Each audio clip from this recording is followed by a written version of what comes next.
Los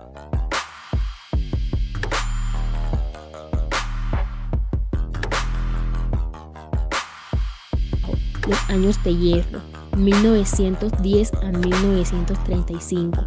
La evolución del sistema del derecho del trabajo es un reflejo de la reivindicación de las clases trabajadoras a través de la historia por asegurar un mínimo de equidad y justicia en las relaciones laborales. Para muchos, las prestaciones sociales surgen en el siglo XIV, en la Edad Media, con el surgimiento de las entidades llamadas las hermandades, asociaciones de gremios que protegían unos intereses colectivos.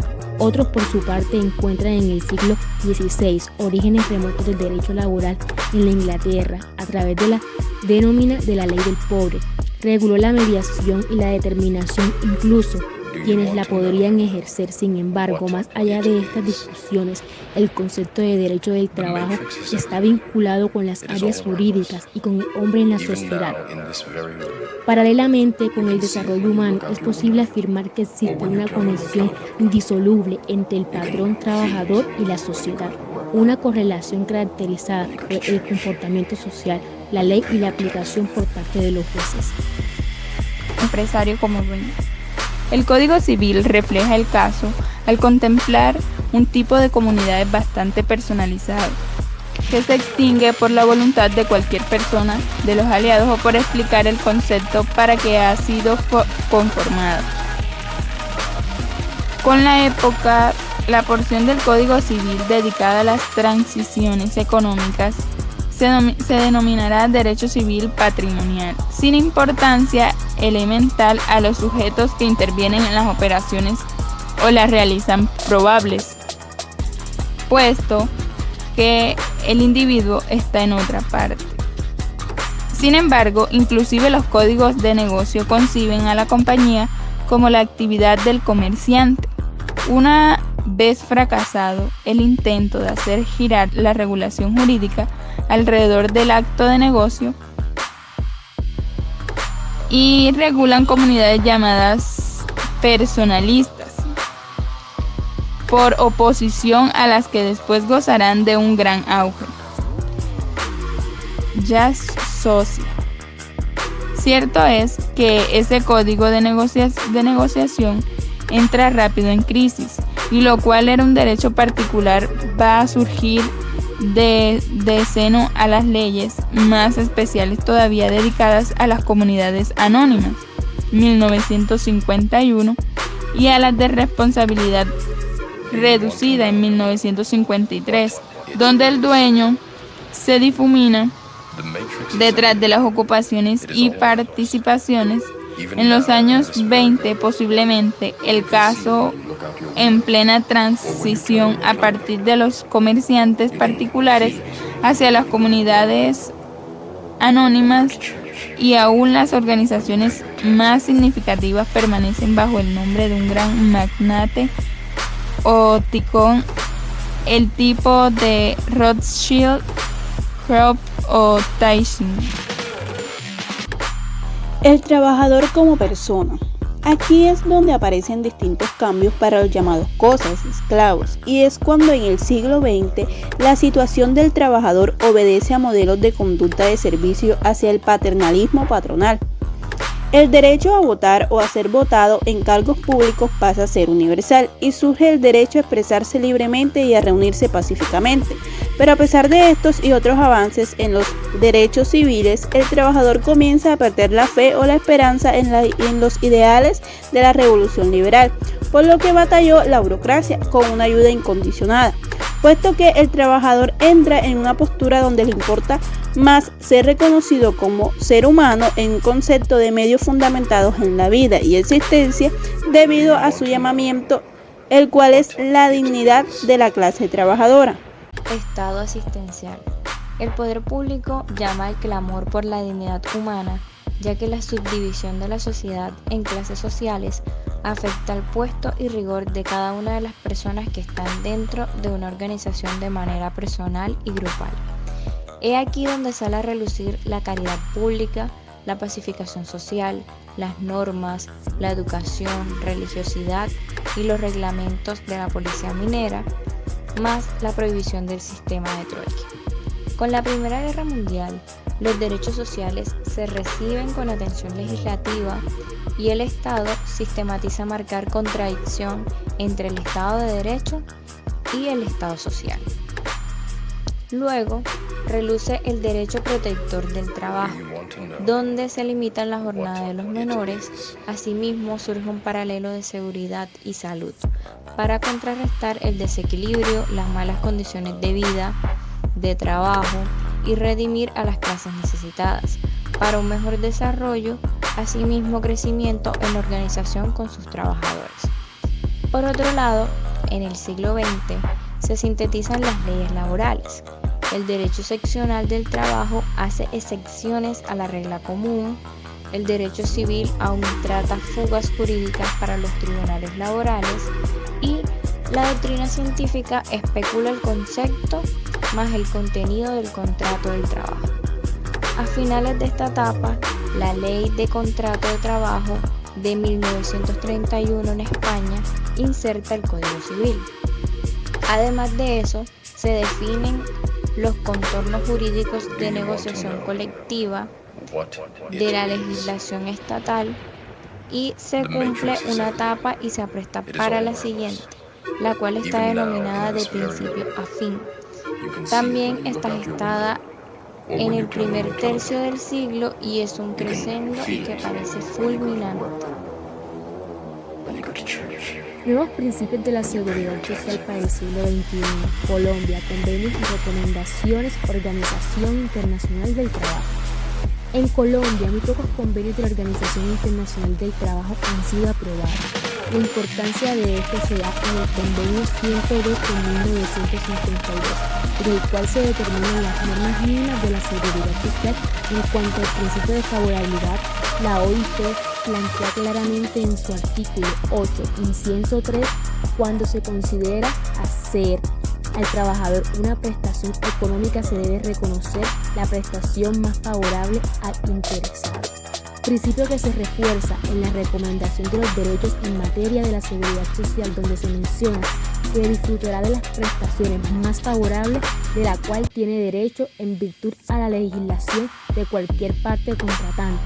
Con este principio se pretendió crear normas favorables para asegurar las protecciones de los derechos laborales en torno a la seguridad social, es decir, no se deben aplicar normas que sean desfavorables a los trabajadores.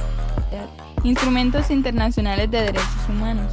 La estabilidad social ha evolucionado en la segunda mitad del siglo XX. Artefactos como el Testimonio Mundial de los Derechos Humanos, el Convenio Universal de Derechos Económicos, Sociales y Culturales y el Protocolo Facultativo de Acuerdo Mundial de Derechos Económicos Sociales reconocen la estabilidad social como un derecho humano.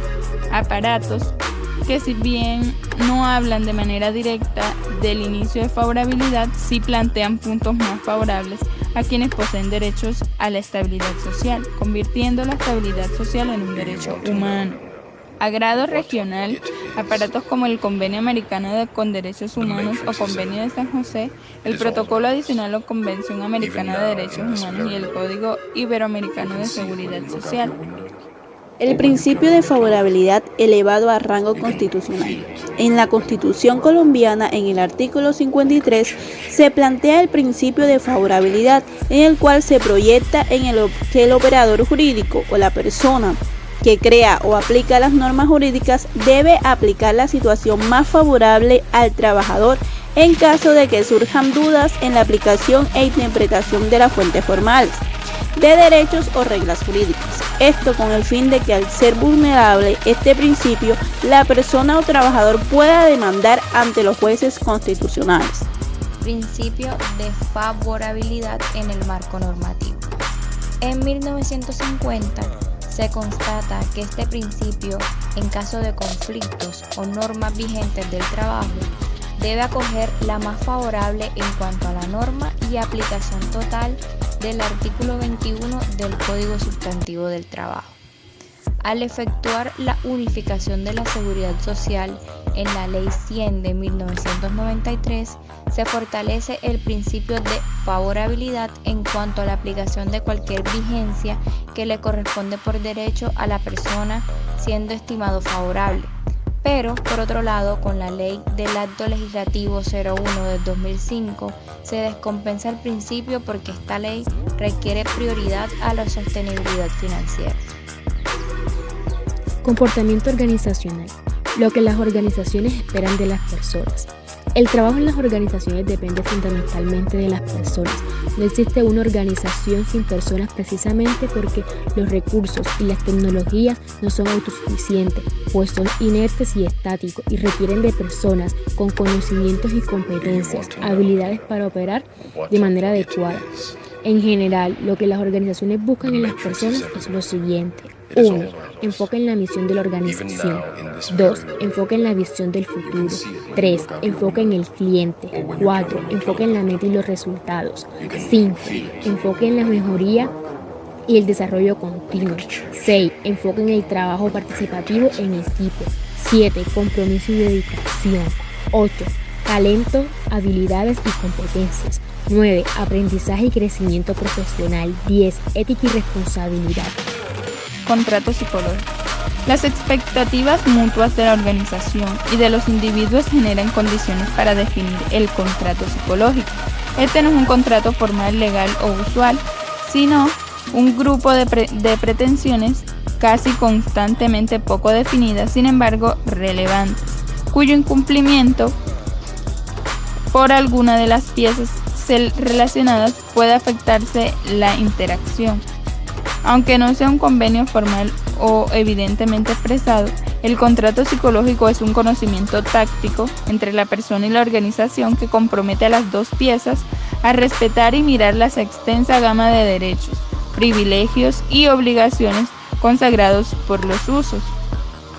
El contrato psicológico es una especie de consenso sobre las expectativas que la persona posee sobre sí mismas y sobre los otros.